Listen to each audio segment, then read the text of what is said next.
राहुल गांधी ने पश्चिम बंगाल में आखिरकार चमत्कार कर दिया, और जो वो अक्सर कर रहे हैं कांग्रेस के लिए, वो उन्होंने एक बहुत बड़ा काम कर दिया कि वहां 5वें चरण के चुनाव के पहले उन्होंने पद चिन्ह अपने डाले, और उसका कमाल यह हुआ कि कांग्रेस के 2 लीडर कांग्रेस छोड़कर भाजपा में शामिल हो गए। अब लोग सोशल मीडिया पे राहुल गांधी का मजाक बना रहे हैं कि शायद उन्होंने जुम्मा उठा रखा है कि वो जिस राज्य में जाएंगे, जिसका साथ देते हैं उसका बेड़ा गर्क कर देते हैं, जब तक बेड़ा गर्क नहीं हो जाए तब तक वो उसका साथ नहीं छोड़ते हैं।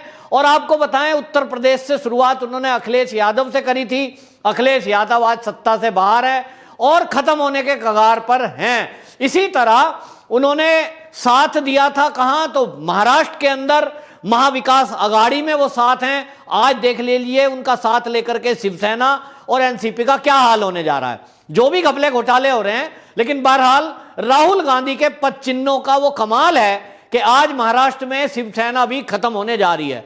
अब रहा ममता दीदी का, उन्होंने बड़े आराम से कहा था कि हम कांग्रेस का समर्थन नहीं ले रहे, क्योंकि उन्होंने पूरे देश में देखा कि राहुल गांधी जहां जहां जाते हैं उनके चरण ही इस तरह के मनूस हैं कि जहां चरण पड़े वहीं सत्यानाश हुआ।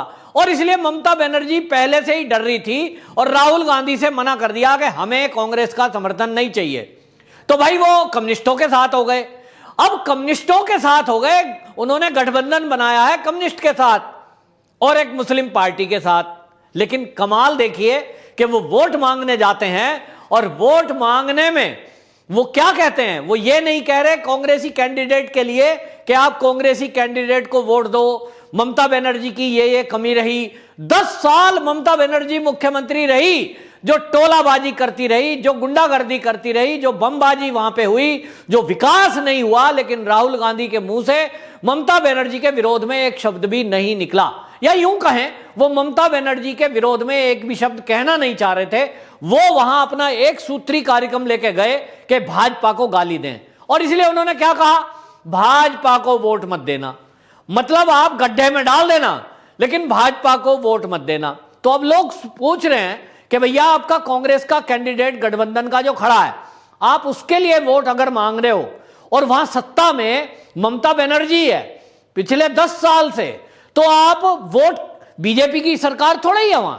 आप वहां क्यों गिना रहे हो कि अडानी अंबानी की सरकार है, केंद्र सरकार में मोदी जी ने कृषि बिल लाए हैं, कृषि बिल के नुकसान बता रहे हो। अरे भैया, कृषि बिल के नुकसान बाद में बताना, पहले आपको यह बताना था कि ममता बनर्जी ने जो सम्मान निधि मोदी सरकार ने दी किसानों के खाते में, वो पश्चिम बंगाल के लोगों को नहीं मिलने दी।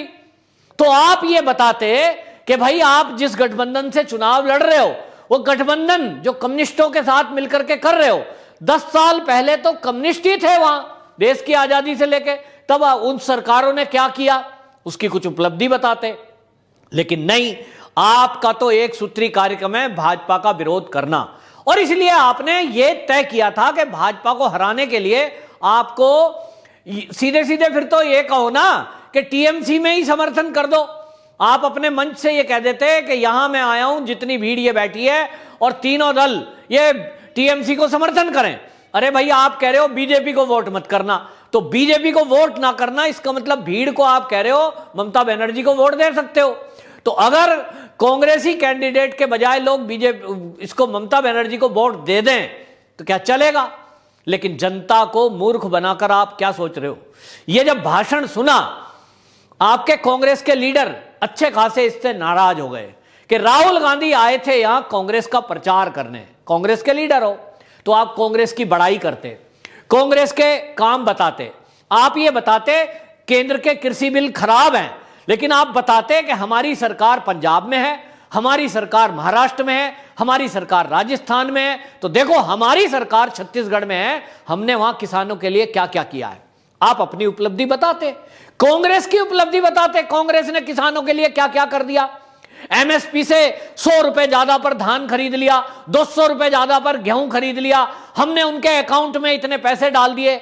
आप किसानों को दी गई सुविधा बताते तो जनता समझती कि कांग्रेस को वोट देने का क्या फायदा है। आपने कुछ बताया ही नहीं। आप अपनी कांग्रेस की उपलब्धि नहीं बता रहे हो, तो फिर कम्युनिस्ट ठीक है। लोग ये सोच रहे हैं कि राहुल गांधी ने जो भाषण दिया मोदी जी के विरोध में दिया, लेकिन वो पक्ष में किसके था। पक्ष में वो कम्युनिस्टों के था कि वो ममता बनर्जी के पक्ष में था?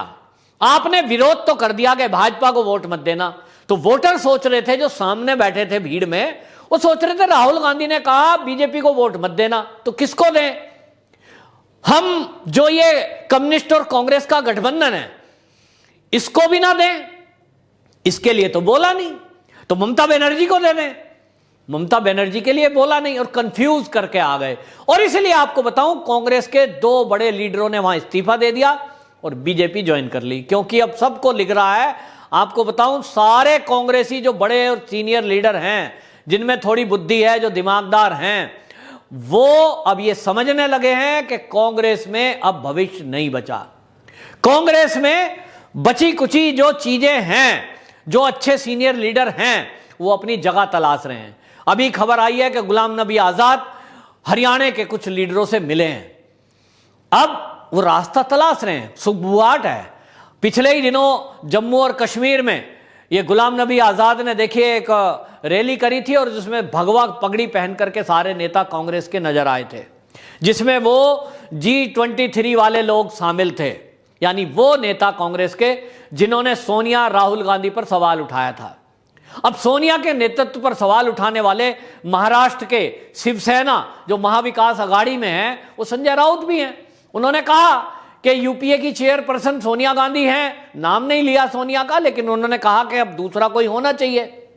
तो उन्होंने तो कहा कि लकवाग्रस्त हो गया यूपीए। तो इस तरह से जो इनके गठबंधन के लोग हैं वो भी इन पर सवाल उठा रहे हैं, लेकिन राहुल गांधी है कि बीड़ा उठाए हुए हैं कि कांग्रेस को बिल्कुल मुझे मट्टी में मिला के ही दम लेना है। जहां चरण पड़ते हैं, जिस धरती पर चरण पड़ते हैं, वहां वो सत्यानाश कर देते हैं। अब आपको बता दूं, अभी तक जो आंकड़े थे पश्चिम बंगाल से, जब तक राहुल गांधी वहां नहीं गए थे, ऐसे आंकड़े आ रहे थे कि ममता बनर्जी तीसरे नंबर पर दिखाई दे रही थी। आपको बताऊं, अनेक जो विश्लेषक हैं राजनीति के, वो ये कह रहे थे कि वहां जो कम्युनिस्टों का गठबंधन और कांग्रेस के साथ है, जिसमें एक वो फुरफुरे शरीफ की जो है वो पार्टी भी शामिल है, अब आप समझिए उस गठबंधन को बढ़त मिलती दिखाई दे रही थी और दूसरे नंबर पर दिखाई दे रहा था। लेकिन अब राहुल गांधी जी के चरण पड़ चुके हैं, गठबंधन के स्टेज पे खड़े हो चुके हैं, तो आप समझिए उस गठबंधन का वो कांग्रेसी विरोध कर चुके हैं।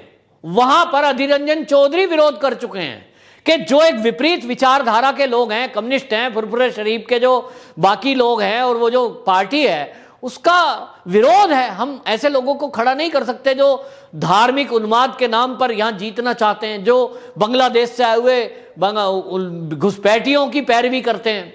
लेकिन नहीं, राहुल गांधी तो राहुल गांधी है। और इसलिए आप देखना, ये कांग्रेस में अब कुछ ही दिन बचे हैं, ये चुनाव हो जाने दीजिए।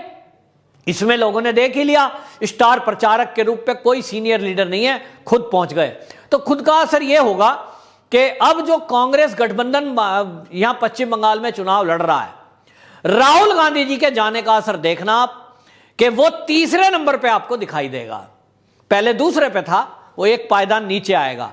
और राहुल गांधी अगर इसी तरह वहां रैलियों को करते रहे तो आप देखना कि 2, 4, 5 सीट मुश्किल से ले पाएंगे। बाकी सब ये सीटें ममता बनर्जी को ट्रांसफर हो जाएंगी, क्योंकि ये हर मंच से इसी तरह भाषण देने वाले हैं, जैसा कि दे के आए कि अडानी अंबानी, अडानी अंबानी, और अडानी अंबानी के अलावा मोदी जी को गाली, और मोदी सरकार ने ये किया, मोदी सरकार ने वो किया। तो जनता पूछ रही थी, जो सामने बैठी थी, हमारे कुछ पत्रकार मित्र जो कवर करने गए थे, वो ये पूछ रहे थे, बांग्ला भाषी लोग, उसमें कुछ यूपी बिहार के लोग भी थे, वो कह रहे थे राहुल गांधी का मतलब क्या है? इसका मतलब ये चाहते हैं कि ममता बनर्जी को वोट दी जाए, क्योंकि कांग्रेस का तो कोई आधार वहां है नहीं, कम्युनिस्टों को पहले ही लोग देख चुके हैं, और फुरफुरे शरीफ के जो प्रमुख हैं उनकी बातें लोग सुन चुके हैं कि किस तरह से वो केवल बांग्लादेशी और रोहिंग्याओं की बातें करते हैं, मारने काटने की बातें करते हैं, हिंदू मुस्लिम की बातें करते हैं। और इसलिए लोगों के एक बात समझ में आ गई कि इस कांग्रेस का साथ देने का कोई फायदा है नहीं, और इसलिए भाई जो बीजेपी को वोट नहीं देना चाहता, ऐसा वोटर, उन्होंने ये तय किया कि राहुल गांधी की बात से समझा जाए कि कांग्रेस को वोट मत देना, बीजेपी को मत देना, जिताने वाली जो पार्टी है वो ममता बनर्जी दूसरे नंबर पे ले आओ उसको। तो ममता बनर्जी को ये वोट ट्रांसफर कराकर आ गए और कांग्रेस को जीरो कराकर आ गए।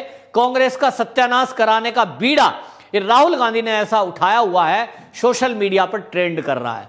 वो कह रहे हैं बिल्कुल जीरो करके रहेंगे।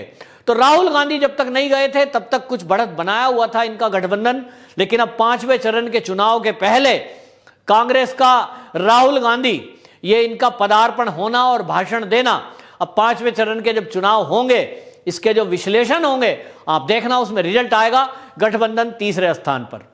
तो ये राहुल गांधी की खासियत है कि कांग्रेस की उपलब्धियां नहीं गिनाते, ये मोदी की कमियां बताते हैं, जबकि मोदी केंद्र सरकार में है। ये जब विधायक का चुनाव हो रहा है, विधानसभा का चुनाव हो रहा है, ये भाषण उनको तब देना था जब लोकसभा का चुनाव होता, लेकिन उनको पता ही नहीं है कि लोकसभा के चुनाव में भाषण कौन सा देना है, विधानसभा के चुनाव में कौन सा भाषण देना है, कहां स्थानीय मुद्दे उठाने हैं, कहां राष्ट्रीय मुद्दे उठाने हैं। तो अडानी अंबानी को गाली दे रहे हैं। अडानी अंबानी के बिना काम भी नहीं चलता है। लोग उद्योग धंधों को, नौकरियों को तरस रहे हैं। नौकरी कौन देगा? नौकरी तो अडानी और अंबानी देंगे, इस देश के व्यापारी देंगे। तो देश के व्यापारी को गाली देकर आप क्या सिद्ध करना चाहते हो? राहुल गांधी से देश की जनता पूछ रही है। और राहुल गांधी हैं कि अपनी धुन में मस्त हैं और उन्हें और कुछ नहीं दिखता, उन्हें केवल और केवल मोदी की कमियां दिखती हैं, जो कमियां हैं ही नहीं। आर्टिफिशियल झूठ बोलकर, बरगलाकर, लोगों को तोड़कर 70 साल इन्होंने सत्ता पे शासन किया, लेकिन अब जनता कहती है कि और मूर्ख हमें नहीं बनना। अब हमें समझ आ गया है कि कांग्रेस ने 70 साल झूठ बोलकर, बरगलाकर, लोगों को लड़ाकर शासन किया। अब समझ आ गया है, तो ये मूर्खाधिपति अब मूर्ख नहीं बना सकता कोई। जनता समझदार है। तो राहुल गांधी का असर अब देखने को मिलेगा 5वें चरण के चुनाव के रिजल्ट में। आप सब देखेंगे कि कांग्रेस जीरो की तरफ भारी बढ़त बनाएगी। वंदे मातरम।